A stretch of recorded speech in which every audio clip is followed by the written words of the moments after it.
Good morning and good afternoon, everyone. Welcome to today's Exploring by the Seat of Your Pants event.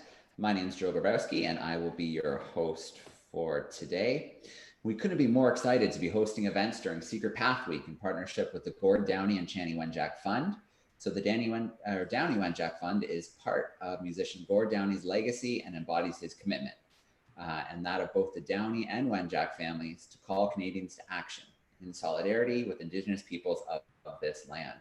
So the goal is to continue the conversation that began with the Chanie Wenjack's residential school story and to support the reconciliation process through awareness, education, and action. So on Thursday and Friday of last week, we had classrooms across Canada joining in different events to help us celebrate Indigenous scientists, artists, and leaders from across the country. And we're going to continue that throughout today and tomorrow as well. So we're really excited today to be joined by Phyllis Webstad. So as many of you know, on September 30th, we wear orange shirts to honor residential school survivors. And this all grew out of Phyllis's story of having her shiny new orange shirt taken away on her first day at a residential school. So it's become an opportunity to keep the discussion going annually. And it's also an opportunity for First Nations, local governments, schools, and communities to come together in that spirit of reconciliation, hopefully for generations to come. So Phyllis, it's so great to have you joining us live today. We've got classrooms joining us all across the country, both on camera and via YouTube. And we're really excited to get to know you a little bit better today. Hi, hello everybody.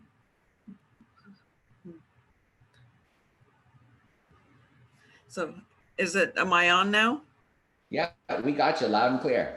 Okay, so I can switch to my PowerPoint then? Yeah, absolutely.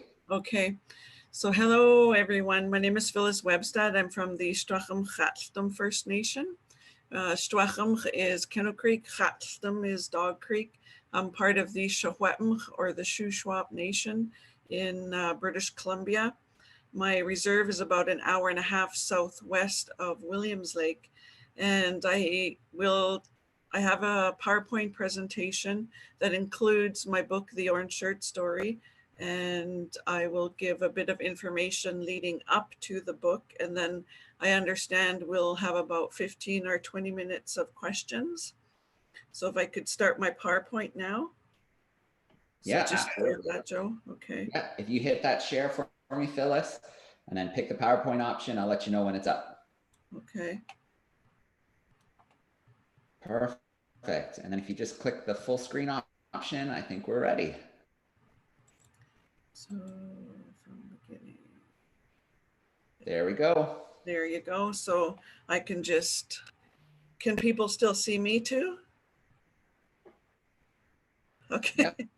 All right. Okay. Technology. All right. I attended the St. Joseph Indian Residential School for 1 year outside of Williams Lake, BC. And I'm third generation survivor, which means my grandmother attended for 10 years. All of her 10 children attended, as well as my mother, including my mother for 10 years, and myself. So I'm third generation residential school survivor. This is a picture of the Fraser River, Churn Creek area. I spent summers here as a child fishing for sockeye salmon in the river, and our community, including my grandmother, myself, our family would spend summers here. We fish at nighttime, and in the book, when I talk about dreaming of fishing, this is the actual place where we would fish.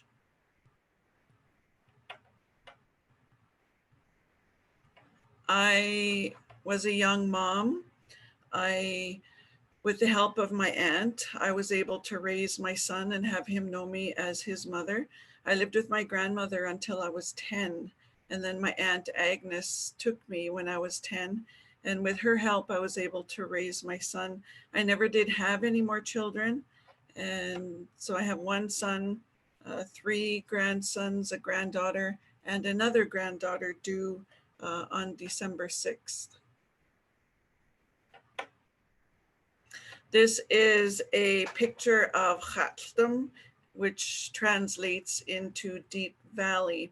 As you can see on the picture, it's a valley, and you can see Granny's house. This is the house that I was born in. We didn't have electricity or running water or indoor plumbing, and we didn't have, we were about 2 hours away from town in a vehicle, and about a week in horse and wagon. So it took a while to get to town. And we, since we didn't have Save On or Safeway to get our food, Granny had 3 gardens in this little area. And she also had a cellar. Since we didn't have electricity for a fridge, she had what is called a cellar. So if you dig into the side of the hill by Granny's house, if you dig to a certain level, the temperature remains constant. So you can put, Granny would put her potatoes and carrots and onions and different things in the cellar, and it wouldn't freeze in the wintertime or go bad in the summertime. When it came time for dinner, that's where we would go to get our food. We didn't have running or vehicles like we have now. We can see the kind of the back end of the horse there, but there would be a team of horses, meaning 2 horses, and a wagon. This was our mode of transportation, and this was when I was 6 years old, was when when this story occurred. And it would take about a week to get into Williams Lake for the Williams Lake Stampede from our reserve, and this was our mode of transportation. And since nobody on the reserve, 1, maybe 2 people on the whole reserve had a vehicle, the local storekeeper purchased a bus, not this one in particular, but a bus like this. And in the book, I call it the stage. We've always known it as the stage. And when I was writing the book, it got me to question, why did we call it that? And since we live along the Fraser River, I Googled, I like Google, I Googled Dog Creek Stage, and this is what came up. You can see the horses again and the wagon. We lived along, or live along the Gold Rush Trail. The Gold Rush happened along the Fraser River in the 1860s. And this is how people and supplies and probably gold were transported up and down the Fraser River. So the name, the stage, stuck even when I was born. I was born in 1967. I'm now 52. So that's the explanation of the stage when I refer to that in the book. A little bit about how Orange Shirt Day started. The TRC, or the Truth and Reconciliation Commission, came to Williams Lake in May of 2013, and Murray Sinclair challenged us to keep the conversation happening about residential schools after the TRC had wrapped up, which was in 2015. And Orange Shirt Day originally was to be in the Caribou Chilcotin, but with the help of this woman, her name is Shannon Bell, she's a Presbyterian minister outside of Quesnel, BC.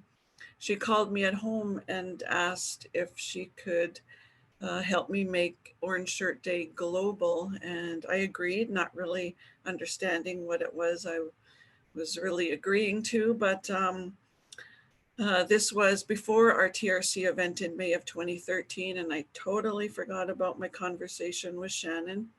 Come September in Vancouver, BC, at the PNE grounds, and someone handed me a 4x6 card, and on it, it was orange, and it had a picture of a shirt, and it said, "Wear orange, September 30th, to honor residential school survivors and to remember those that didn't make it." And she had a Facebook page, and I was looking at it, and it's like, what? This sounds like me. And I'd forgotten about my conversation with Shannon, but She and others were handing out, I don't know how many of these cards to people at the Truth and Reconciliation event in Vancouver in mid-September of 2013. So for the first Orange Shirt Day in September 30th, 2013, it hit Facebook and it's grown to what it is today. That's to make a long story short, but we are publishing a book called Orange Shirt Day that will come out on September 1st of 2020. The age for children to be taken from their homes ranged anywhere starting at 2 years old. In our family, the age was 6. In the blue is my cousin Barb. She was 5, and beside her is me. I was 6 years old. The St. Joseph mission, or just the mission as we called it, was a Catholic run school from 1891 to 1981. The building is no longer there. It was torn down and is on private property right now. So residential schools operated in Canada from top to bottom, left to right. My story is every survivor story across Canada. There are as many as 150,000 children that were taken from their homes. And so my story is also their story. This is the school as it was when I attended St. Joseph Indian Residential School. On the left side is the boys' side. On the right side is the girls' side. And the very bottom that you can see was our dining room. And one of my memories of being in the dining room, again, the boys on one side, the girls on the other, is boiled eggs. So you can imagine all of us having 2 boiled eggs in a bowl and a spoon and cutting up the eggs, how much noise that would make. And that was one of the memories I had. And in the back, what you don't see is a church. There was a Catholic church attached to the school in the back that I wasn't able to find a picture of. There were 4 nations that attended this residential school. There were the Shawetm, or the Shuswap, the Chilcotin, or the Chilcotin, the Daketh, or the Southern Carrier, the Statlam, which is the people from around the Lillooet area. And one of the stories is that there was a fence that separated the boys and the girls right down the middle. And boys and girls, brothers and sisters, were forbidden to talk to each other during the time that my grandmother's children attended. But by the time I attended, as you can see with the play equipment, you can see a couple of the tires, we were able to, boys and girls, brothers and sisters could talk to each other when I attended in 1974, 1975. This is a picture of my grandmother's. My grandmother, she attended from 1925 to 1935, and she was the first generation. So when she attended, half of the day would be making bread, mending the boys' clothes, knitting. Granny was a very good knitter. And the other half of the day would be reading and writing. And the way that Granny got to the residential school would have been by horse and wagon, and it would have taken a week or so to get there. That all of Granny's 10 children were taken and sent to residential school, including my mother. This is a picture of my mother in grade 8, and she attended for 10 years. And in my mother's day, the elementary students were educated or went to school at the residential school, and the high school were bused into Williams Lake, which is about 20 minutes away. And when I attended, everybody was bused into Williams Lake, and which is 20 minutes away. So in the book, I say that the residential school was a place where I slept and ate, and that's all it was. We didn't go to school there. And the way that my mother would have gotten to the residential school was by cattle truck. which was a 2-hour journey from the reserve to the residential school, and their stories of how they would be huddled together, that they were so cold, and when they got to the residential school, they could barely get out of the cattle truck. They were so cold.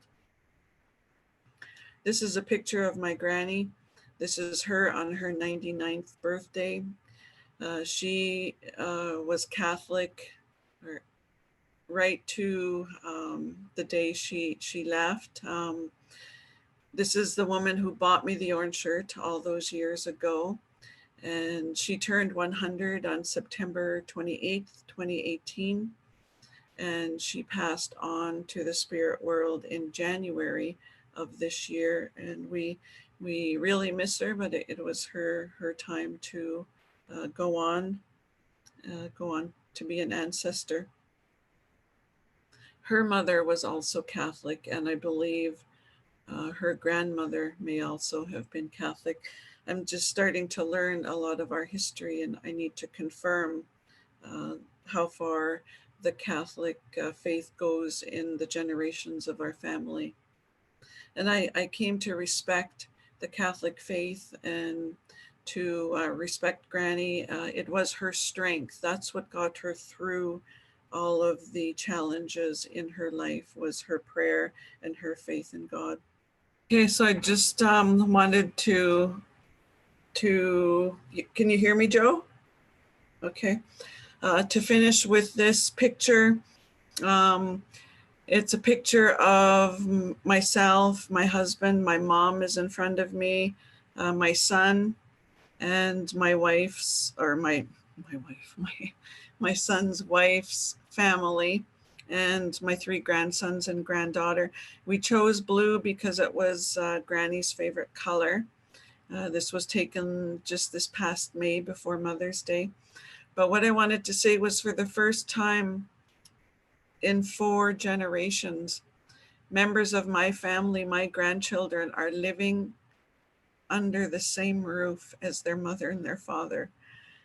Granny didn't have that. Mom didn't have that. I didn't have that, and my son didn't have that. So now my grandchildren get to go home to their own beds every day, wear their own clothes, and they even get to be picky with food that they eat. And so times are changing, and I can't wait to, and if that's happening all across Canada, then we are in for a different time across Canada. I look forward to the positive effect of children growing up the way they were meant to be and being who they were meant to be. So with that, I'll stop sharing here and open it up for questions. All right. Well, Phyllis, thank you so much for sharing that story with us, your story, as well as the book. And it's so great to hear, a picture like that says so much. 4 generations, and your grandchildren now have those freedoms, and it's a long time coming, but you're right. I think brighter times are ahead. And things like this, sharing the stories, raising that awareness, that's what we need for reconciliation. That's what we need to start taking some of those steps. So thank you so much for sharing with us today.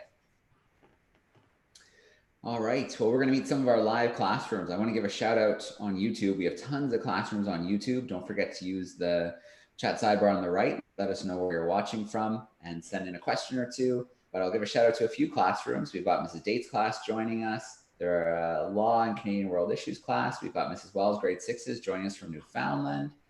Ms. Tussler's grade 5s in Windsor. British Columbia, Mrs. Lowther's 3-4s are hanging out with us in New Liskeard. We have Miss Bailey Bean's class hanging out with us, grade 5s in Edmonton, Alberta. Let's see, Parkland School, District 70s hanging out with us. Totham, Ontario, grades 4 to 8 are with us. We've got a classroom in Saskatchewan, in Weyburn. So we have tons of classrooms hanging out with us today, grade 4s at Margaret Ann Armour School. So Phyllis, lots of classrooms tuning in with us today. And that's not even our classrooms who are live on camera with us. That's just our YouTube classrooms.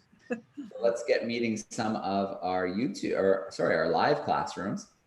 Let's just start working our way down. Mrs. Burr's class are hanging out with us in Brockville, Ontario, some grade sixes. Let me get their microphone turned on. How are we doing, grade sixes? Hi. Hi. The Downey Wenjack fun flag in the background as well. Very cool. Who's got a question for Phyllis today? Okay, my name is Jace. How did you feel when you got your shirt taken from you? All right. So Phyllis, if you heard that, he's wondering how you felt when your shirt was taken away from you. Okay. I had just turned 6 in July, and I was excited to be going to school, and that's all I knew. I didn't realize that when I got there, I would not be able to go home. So you can imagine when I did realize that, it's pee your pants terror. You know how you're in the grocery store or in the mall and you lose sight of your parents, and it's just that instant fear and just so afraid that could just pee your pants. And that's the way it was for me. It was really, really scary. All right. Let's jump to another classroom. Mrs. Biffort's group is joining us in Calgary. Looks like some third graders. Let's get their microphone turned on.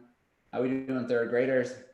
Hi. Hi. Miss Here comes someone. Phyllis, at your school, did you still pray or connect with God? Can Joe, Okay, can so, you? yeah, I think that question was, at the school you were at, did you still pray and connect with God? Was that right? Yes. Okay.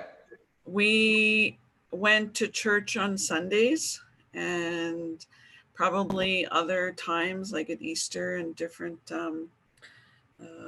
obviously Christmas. But being 6, I didn't really get any formal training in what it was we were going to church about. So I wasn't too sure about what was going on. It was just, we had a uniform for church, so we always had to wear a uniform. The other time, all the other times at school, we didn't have a uniform, but we all had clothes that belonged to everyone. So I didn't really understand the whole God concept at 6 years old. All right. So Phyllis, a quick question coming in from one of the YouTube classrooms. They're wondering what your granny's full name was. Her name was Helena Mary Billy was her maiden name, and then her marriage was arranged to my grandfather, the last arranged marriage in our family, and his name was Moffat Jack. So her name is Helena, but we called her Lena, Lena, Lena Jack. Okay. Let's go to another classroom. Let's go to Mrs. McIntosh's group. They're in Brampton, Ontario, some grade 5 students. There's the mic. Oh, there it goes. Hey, Brampton, how are you? Loud. Hi, my name is Janaya. Have you ever ran into one of the nuns? Do you hear us okay? Yeah. Janaya wants to know if she's ever run into one of the nuns afterwards. Yeah, I went for 1 year. I didn't go back after because the school district opened, there was a 1-room schoolhouse about 3 minutes from Granny's home. And after I left, I do not remember seeing any of the nuns again. All right. Mrs. Wilson's group, grade 4-5s, joining us from British Columbia. Let me get their microphone turned on. How are we doing, 4-5s? Hi. You guys have your orange on. Lots of orange shirts today. Who was the question for Phyllis? Were you ever physically punished at the residential schools? You'll have she's to repeat it, Joe. Yep, she's wondering if you were ever physically punished at the residential schools. The most physical I can remember is kneeling in the corner until my knees hurt. I do not remember what I did or how long I was there, but that's the only memory I have of being physically punished. I don't remember being hit or any sort of thing like that. All right. Sticking with British Columbia, in Invermere, we have some students with Mrs. Warbrick. Let me get her microphone turned on. Oh, let me try that again. So we're going to go to Mrs. McLaughlin's group. They're in Oshawa, Ontario, some grade 3 students. And there it is. How are we doing, grade 3s? Hi. Hi. Big voice. Hi, Phyllis Webstad. My name is Xavier. I am from Oshawa, Ontario. And my question is, are you happy to be in Canada? Why or why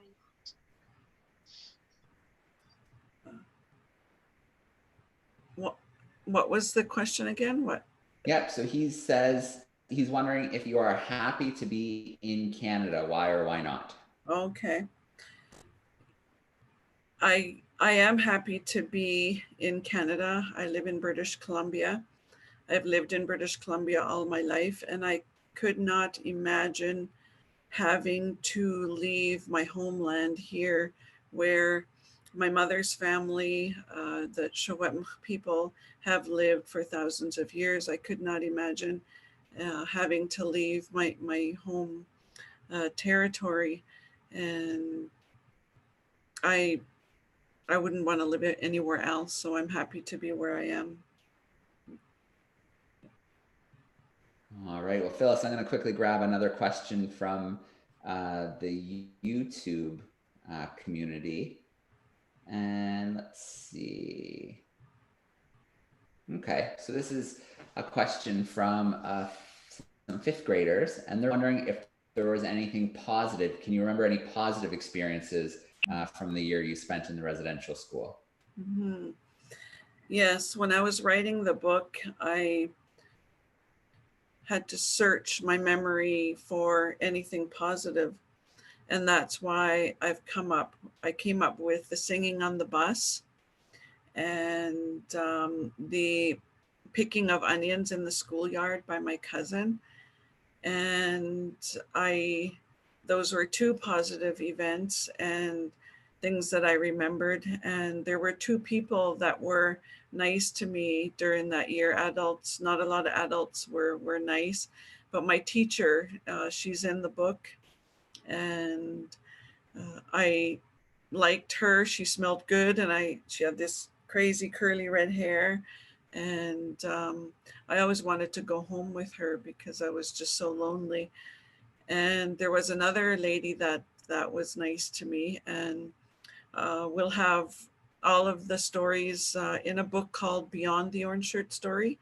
And so these 2 women's stories will be in there, as well as myself, my son, maybe my 2 older grandchildren, my mother's.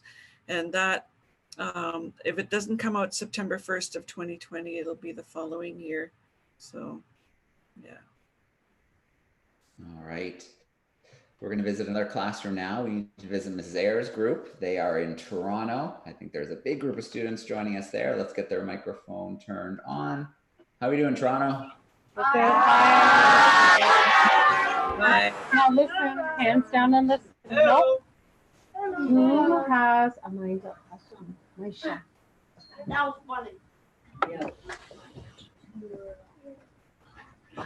Why did you choose September 30th to make Orange Shirt Day? Like, why did you choose it to be on September 30th? Okay. September 30th was chosen because that's the time of the year that the children were taken from their families. And we had thought about maybe February, maybe June, maybe March, but We chose September because of the children being taken away that time of the year, the month. And also school district was at the planning table, school district 27 here in Williams Lake. And it was important that teachers have time to settle in, to teach you students, all students, about residential school, and to maybe even plan an event. And when I was at the last TRC event in Vancouver, hearing the truths of survivors, I overheard an elder say that September was crying month. And I knew then that we had chosen the right month. What she meant by crying month was that's when the children were taken away. So the parents were left at home crying for their children that had been brought to residential school. So that's the reason behind September 30th. All right, and we have a classroom joining us in Eganville, Ontario, some 3rd and 4th graders with Mrs. Boyle. I'm going to turn their microphone. There it is. How are we doing, boys and girls? Good. Hi. Hi. Did you ever get your orange shirt back? Did I ever get my orange shirt back? I do not have a memory of getting my orange shirt back. Those that attended longer and have more memory, they say what some of them remember is when they got there in September, they were given a box to put their clothes in and they would put their name on it. And when it came time to go home in June for summertime, they would be given that same box with the clothes that they arrived at school in September. And some of them had grown so much that their sleeves were up to here, their pant legs were no longer at their ankles, their clothes just didn't fit them. So you can imagine how funny all the kids looked getting home, and then getting home and all of your clothes don't fit anymore. So what are you going to wear? You have to figure out whose clothes fits who. And my grandmother was a really good seamstress, so that skill would have come in handy for resizing children's clothing. So no, I do not have a memory of having my orange shirt back. Well, Phyllis, I want to take one more question from YouTube. And actually, this was a couple classrooms that asked this question, and they were wondering if maybe you could teach the classrooms a few words in the language that you spoke growing up. One that I teach is Juchinoch, which is our language. Shoemchjin or Shushuap is very, so the kids always have fun with that. So the first part is Juch, and then E, Nuch. You can hear the, so Juch, E, Nuch. Juch, E, Nuch. What that means is that I acknowledge you. You've lived to see another day, you're above ground. It's just an acknowledgement of a person's physical presence of being here. And another one is hello, is wait, W-E-Y-T-K, wait. It's not the throat, but it's, so those are two words in my Shwepmchjin or Shuswap language. All right. Well, first of all, I want to thank all of our classrooms, Phyllis. We had a coast-to-coast group today, stretching all the way from the Atlantic to the Pacific and many places in between. So we had tons and tons of students hanging out to join us for today's live event. Mm-hmm. And Phyllis, I can't thank you enough for joining us today and sharing your story. I know sometimes it isn't always easy, but it's really exciting to see that the book is coming out, and that's going to help spread more awareness about residential schools and hopefully bring us closer towards reconciliation. And, I think the way you ended the presentation, sharing that photo of your family, I think that was so powerful. And it's such a a positive time for your grandkids and hopefully their kids going forth in the future. So thank you, Phyllis, for everything you do, and thank you for sharing with us today. Yes, thank you everyone for tuning in, and maybe I'll get to meet some of you at some point. So, Buduch, which is goodbye. Buduch. All right, hold on, get nice and loud, boys and girls. Bye. All right, once again, everyone, thanks so much for spending some time with us today.